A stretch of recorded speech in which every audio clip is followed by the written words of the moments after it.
আসসালামু আলাইকুম ভিউয়ার্স, আপনারা যদি এনআইডি কার্ডটি একসাথে ফটোকপি করতে চান তাহলে এরকম একটি পেজ লাগবে এবং আপনি এনআইডি কার্ডটি এভাবে রেখে দেবেন। আপনি এনআইডি কার্ডটি এভাবে ফটোকপির মেশিনে এভাবে রাখবেন। এখানে একটা দাগ আছে, আপনার দাগটি দেখে রাখবেন।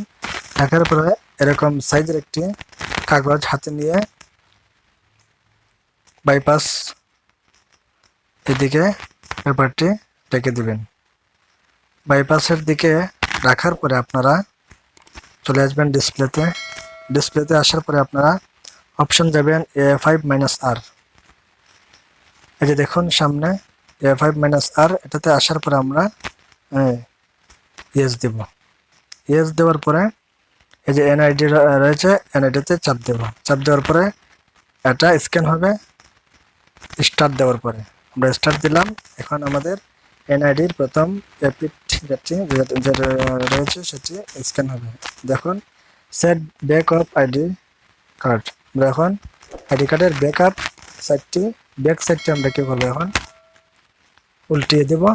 দেওয়ার পরে পরবর্তী আমরা কাজের দিকে লক্ষ্য করব। এই যে দেখুন আমাদের পেপারটি ঠিক আছে, set back of ID card, তাও ঠিক আছে। এখন আমরা স্টার্ট দেব। স্টার্ট দেওয়ার সাথে সাথে এনআইডির পিট এবং বিপিট মিলে দুনো সাইড এটা ফটোকপি হবে। আমাদের ফটোকপি কমপ্লিট। এনআইডি কীভাবে একসাথে ফটোকপি করতে হয় আজ সেটি আমরা শেয়ার করলাম। ভালো থাকুন, সুস্থ থাকুন। Subscribe now and press the bell icon. Never miss an update.